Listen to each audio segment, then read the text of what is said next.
Today, Mom asked Nobita to go to the market, but because he had something urgent, he passed on this responsibility to Doraemon.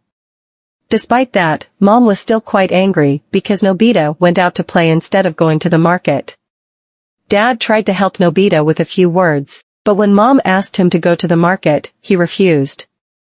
Even though Doraemon had plans with Mimi, if Nobita didn't go, then who would? A few days ago, Sunio went diving with his brother and took many beautiful photos. John made fun of him for being clumsy, saying that those things were meant for swimming underwater, not on land. If you don't like it, return it. John originally invited Nobita to play a pirate game, but after seeing how much fun diving was, he ignored the invitation. Sunio continued to boast about his diving experience, showing off a giant electric ray he had caught. He invited Shizuka to go try it sometime because the underwater scenery was incredibly beautiful. After bragging for a while, Sunio invited everyone to his house to watch the underwater footage, but Nobita was the only one not invited. "Stay here and play pirate games with the kids," Sunio said. Nobita mentioned that John had invited him here, but John denied responsibility, even criticizing Nobita's old and rusty sword, which had accidentally caused someone to pass out. Everyone then walked away, leaving Nobita alone. He was so upset that he started crying loudly and called out to Doraemon for help. However, Doraemon was right above Nobita and had witnessed everything. Nobita wanted Doraemon to take him diving, realizing that his gadget could be very helpful for underwater adventures right at home. Nobita put on his glasses and was horrified to see water flooding the entire room. If his mom found out, she would definitely scold him. After taking off the glasses, all the water immediately disappeared. It turned out that this was the function of the two gadgets he had. They had the ability to pump unlimited water, but only those wearing the glasses could see and feel it. Nobita wanted to help pump the water, but it was an automatic pump, and water would only fill the room late at night. Doraemon took Nobita outside to catch fish and release them to create the illusion of a real ocean. Initially, they used special fish food scattered all over the empty land, but would the fish really come here to eat? Doraemon took out a fish mat that could connect to all the oceans on Earth, but the key was in this gas exploration tank. If any fish inhaled it, they could live in artificial water, and they only needed to wait until evening. Doraemon woke Nobita up, and together they experienced the sensation of diving at home, but first, they had to put on the flippers. Out of curiosity, Nobita pressed the green button on the water pump, and the water source immediately receded very quickly. Nobita's mom heard a strange noise and reminded her son to go to bed early. The water current was very strong, and luckily, Doraemon managed to stop it in time. It was close to disaster. At this point, the house and the entire city were submerged in seawater. Doraemon and Nobita sat on the shore and saw an extremely impressive scene. They could now dive to their heart's content, and there were many different species of fish here. Nobita thought he saw a mermaid, but Doraemon believed he was mistaken. The two of them decided to take pictures to show to Sunio the next day. They heard a strange sound and swam over to find out that it was Nobita's father. They saw a shark, but the police officer didn't believe it because how could a shark appear here unless it knew how to fly? After the police officer left, many more fish flew in front of Nobita's father, making him doubt his own sanity. Maybe he had drunk too much. Doraemon began to suspect that what Nobita had seen earlier was not a mermaid but a giant shark. Those who didn't wear glasses only couldn't see the water, but the fish could still be seen as usual. It was all thanks to the effect of the gas. Meanwhile, Dekisuke was stargazing but suddenly saw the silhouette of a mermaid. Shortly afterward, he saw an enormous shark. Dekisuke was so scared that he almost fainted, but luckily, it didn't eat him and quietly approached Nobita from behind. Doraemon quickly warned and saved Nobita from imminent danger. It turned out to be a toad that Doraemon had used to lure the shark away and then threw it into the shark's mouth. Anyone who heard the toad's melody would immediately feel homesick and want to return to their homeland. This danger was thus resolved, and one of the sea creatures was back to normal.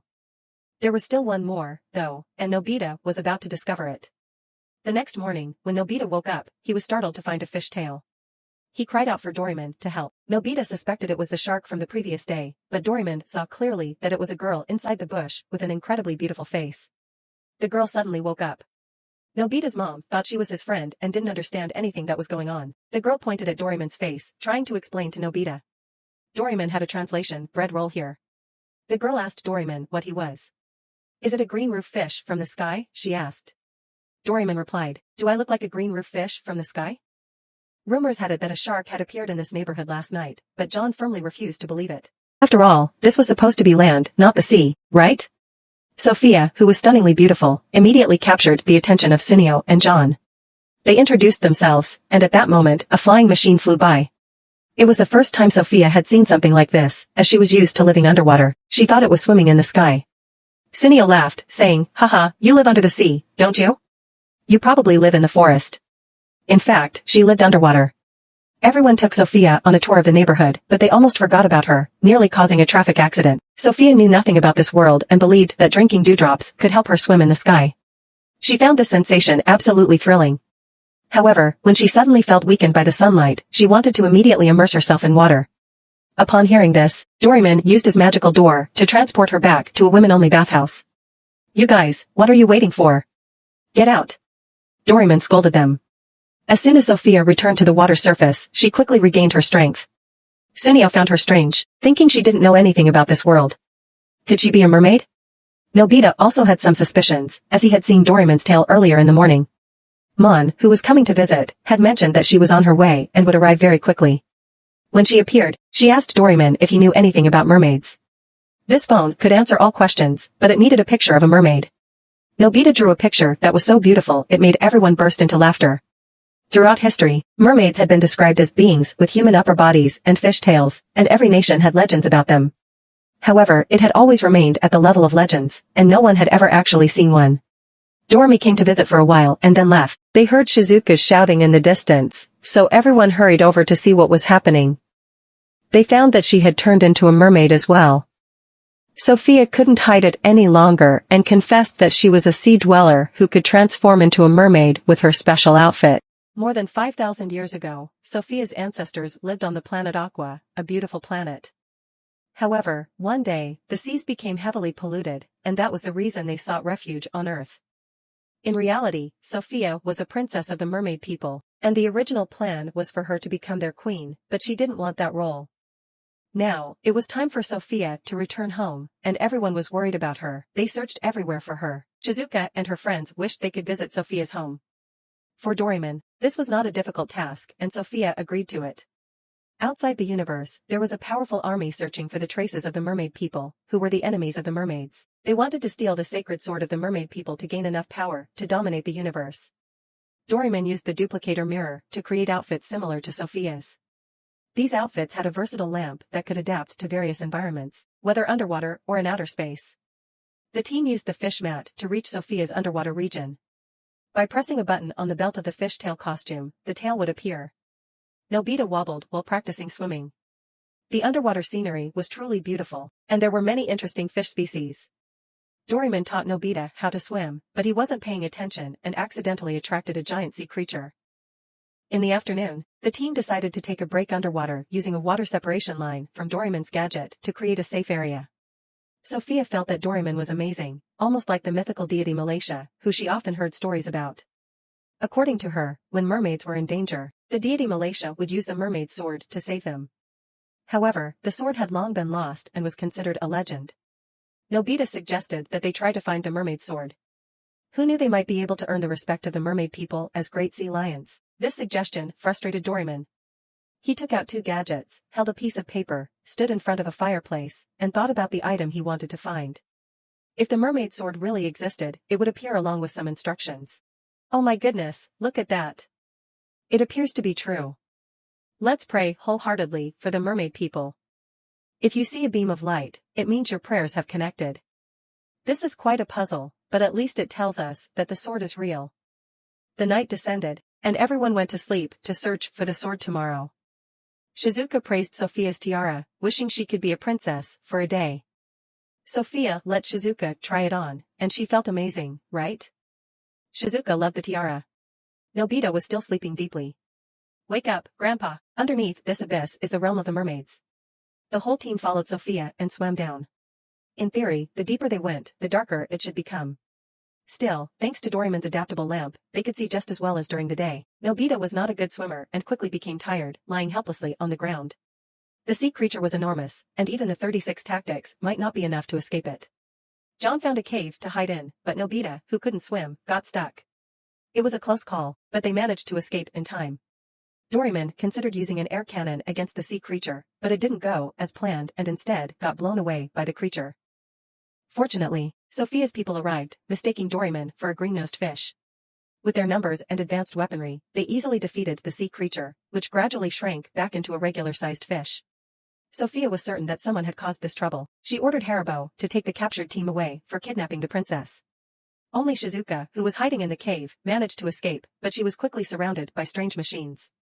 This ancient relic looked completely destroyed on the outside, but within was the beautiful kingdom of the mermaid people. It was unimaginable that such a place existed deep beneath the sea. The team was still suffering as they were taken to be fed to the sea creatures, including a prehistoric megalodon that had been extinct for millions of years. Doraemon couldn't use his gadgets, so they were helpless. Luckily, Sophia arrived and ordered Haribo to release them. Cheyenne sang his wonderful song so loudly that it scared the prehistoric shark away. The team was relieved but had headaches and ringing in their ears, which could even cause temporary deafness. Finally, the entire team was released. But where was Shizuka? Cheyenne remembered she was still in the old place and had to hurry to find her. The queen unexpectedly called for Sophia and her friends, but Shizuka was nowhere to be found. Cheyenne decided to let Sunio and him deal with the situation, while the others would meet the queen of this land. This place was extraordinary, and even the vehicles were unique. Let's explore this area a bit more. The streets are bustling. Cheyenne has reached the cave, but hasn't seen Shizuka anywhere. Sunio called out for help, but there was no response. The mermaid guards had discovered a mysterious object, and Haribo quickly deduced the situation. They suspected that Shizuka might have been kidnapped by nefarious individuals and taken to the Grand Palace, which was actually the dwelling of the queen, Sophia's mother. The queen appeared imposing and intimidating, warning Sophia not to venture outside without permission, as the mermaid tribe now relied solely on her lineage. They hadn't found Shizuka yet, but they had found a critical clue, an alien object that didn't originate from Earth. It was believed to be connected to a mysterious tribe. Long ago, the mermaid tribe and the enigmatic tribe had coexisted harmoniously on the planet Aqua, but the mysterious tribe eventually turned hostile, seizing resources and taking control of the entire planet. This forced the mermaid tribe to seek refuge on Earth. Meanwhile, Shizuka was indeed held captive by the enigmatic tribe, who mistook her for a princess and questioned her about the mermaid sword. It turned out that Shizuka had no knowledge of it, but she mentioned that she had borrowed Sophia's crown. The group pondered why the enigmatic tribe wanted to capture the princess, suspecting it might be related to the mermaid sword. Sophia explained that she had disclosed this information to them. Suddenly, Doremi emerged from Doraemon's pocket, correcting Haribo's mistaken identity, stating that she was a cat, not a catfish. Then, they realized that Doraemon had forgotten his emergency bag at home, which was linked to the bag he was carrying. As they focused on a screen displaying the leader of the enigmatic tribe making threats, Shizuka remained in grave danger, surrounded by their battleships. The group needed to find the mermaid sword, as it was the key to saving Shizuka and potentially restoring their homeland. Doraemon proposed creating a fake sword, even though they didn't know its exact appearance. They decided to proceed with the fake sword plan, believing it wouldn't be detected since no one had seen the real one. They created a sword made entirely of pearls, which appeared beautiful and unlikely to be identified as a forgery. With the fake sword in hand, they were ready to embark on their mission to rescue Shizuka. Haribo wanted to join to protect the princess. However, anxiety gripped Nobita, Cheyenne, and Sunio as they realized the flashlight's battery was running out, leaving them with only 30 minutes. They raced to the meeting point, hoping to exchange the fake sword for Shizuka's release. The negotiations were complex and time-consuming, but eventually, they reached an agreement to exchange hostages. Doraemon showed the fake sword to the enigmatic tribe, but it was a clever ruse. They dropped Shizuka from above, and Doraemon quickly activated the light again, saving her just in the nick of time. Mermaid battleships arrived to assist, but they suffered heavy damage, with only Nobita managing to escape unscathed due to his dodging skills. Doraemon used his air cannon for a counterattack, and Doremi fought off the enemies with her magic. A massive battleship appeared, forcing them to temporarily retreat. Back at their base, they realized that the sword they had was a fake. The legend spoke of the mermaid's armor and the coral sword, both adorned with a red gemstone. Additionally, there was a crown belonging to a princess, originally possessed by a great hero of the mermaid tribe, whose name was discovered through ancient texts to be Sophia. Interestingly, this name seemed to match that of the current princess. In the past, when leading the fish tribe away from the planet Aqua, the hero had accidentally dropped the coral sword and the armor, which ended up in the possession of a mysterious tribe. The crown, however, remained in the mermaid tribe's possession, unknown to the enigmatic tribe, who only knew of the sword and armor. The leader of the Horned Buffalo tribe ordered his forces to gather, planning an all-out attack on the mermaid people upon hearing news of their kingdom being under assault. The queen had no choice but to engage in a fierce battle beneath the ocean waves. Doremi, using her familiar spell, joined the fray, but the enemy forces were larger and more formidable than before. Haribo and Cheyenne fought together using their swords, while Doraemon, facing a formidable foe, had to resort to using his gadgets. Unfortunately, due to the overwhelming numbers of the enigmatic tribe, the mermaid tribe found themselves on the losing side, with nearly half their forces decimated. Sophia reluctantly ordered a retreat, praying for her people's safety. Her prayers were miraculously answered when the coral sword, as described in Mon's stories, appeared before her. However, it was swiftly stolen by the Horned Buffalo leader. This sword was no ordinary weapon. It could create powerful water vortexes and, with full power, unleash a devastating whirlpool that could sweep away anything in its path. Fortunately, Doraemon had managed to find a safe spot to set up camp. Mon used his versatile fishing rod to rescue people from the whirlpool. Nevertheless, the mermaid tribe suffered heavy losses, and the remaining citizens resorted to prayer. Nobita encouraged Sophia to keep fighting, and after a daring rescue by Mon, Doraemon realized that the sword could only be effective underwater. He devised a plan to lure the enemy leader ashore, where they might have a chance of defeating him. Doraemon suggested using gas and an artificial water pump to create the illusion of being underwater, fooling the buffalo horned leader. Doremi returned home to retrieve the water pump while Doraemon brought out a surfboard. As they approached the shore, Doraemon sprayed gas on the leader. Though he was now on land, the leader still believed he was underwater, thanks to the effects of the gas. The coral sword was now rendered ineffective on land.